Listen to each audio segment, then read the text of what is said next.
Will Ferrell and David Koechner. So cool to meet you. And it's so good to know that you're here because you're promoting Anchorman 2. Now, did you always think Anchorman was going to come back, or did you think that that movie was over forever? Yeah, there was a definite moment where I think when we initially kind of sat in the room and said, guess what, we're up for doing a sequel. And the studio was shocked and excited, but their excitement was not reflected in the budget level they offered us. And we were like, well, that's insane. We we're trying to articulate that you realize everyone's at a different place in their career than when we made the first one, and you're literally only offering $10 million more than what the first one was made for, and it's 9 years later. So we were like, oh, I guess that's how it's going to be. Before you even took to the Anchorman 2 set, you got to film a teaser trailer. What was it like, the four of you being back in the same room together, putting on those suits and just stepping out? I would describe the mood as giddy. It was giddy and thankful. That's what I'd say. Yeah, I think there was a real feeling like a super rock group was getting back together. I'm not going to say the Beatles. That's the obvious one. But along the lines of Foreigner. Solid. Some people call them great. Some people call them cheesy. But that's what it was like. Hey, this feels like Foreigners getting back together. In the 9 years leading up to this, like between the two films, what has the interaction with fans been like? Always great. Always the same question. When's the next one? When's the next one? They'll yell out lines from the movies. Clearly, I tell you what, the reaction I get is like, I feel the love for the picture. Yeah, it's very genuine and a lot of excitement. And we were in Australia.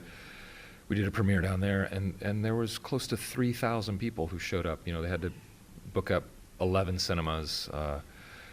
The thing I find the most interesting is after 9 or 8 years of talking to the media and being asked again and again and again, will you please do a sequel?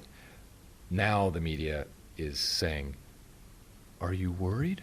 Now are you worried? I'm like, wait a minute, you're the guys who have been asking us, will you please do, now you're, that's not fair. Well, we have loved the promo as much as we've loved the movies. I mean, you've been doing stuff from co-anchoring news channels. You even did promos for Love, Hate and the Late Late Toy Show. How did all of that come about, and what was the craziest thing you were asked to do? Well, it all came about, it was just kind of a concerted effort between, to Paramount's marketing team, to their credit, just being so over the moon to promote this movie, and just came up with all these ideas, especially from an international standpoint, because the first movie was barely released internationally. There were whole territories. I think it was a French journalist told me it was in one theater in Paris, just because they technically have to do it for some reason. And so it really didn't give a fighting chance, and they really want to give it a fighting chance overseas.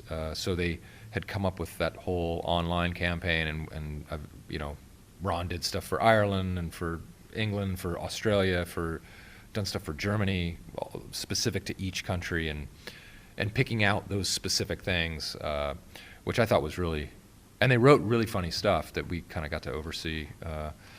And then for a lot of the U.S. domestic stuff, going on a local news station in the U.S. was an idea I had from the beginning, that if we could convince a small town affiliate to just literally let me, and there's no announcement to it, you just turn your TV on, you're like, is that actually Will Ferrell on? And it was fascinating when they broadcast to watch the Twitter feed and all these people in Bismarck, North Dakota going, OMG, Ron Burgundy is on the news. What the F?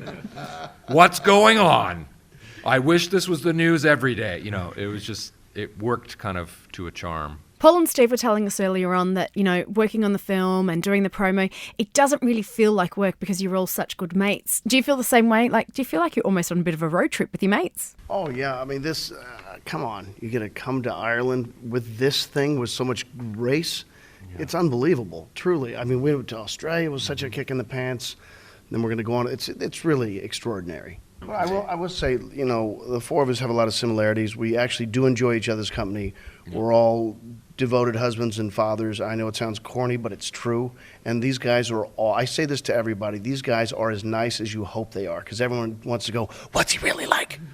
And I say this, you'll never leave with a story, because the only person that leaves you a story is someone who's an a-hole.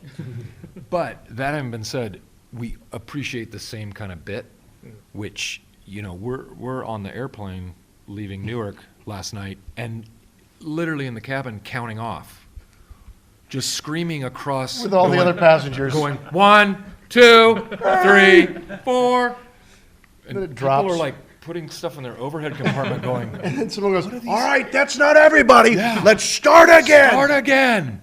Such a pleasure talking to you guys. Thank you for bringing Ron back. Thank you. Right on. you, guys. A pleasure.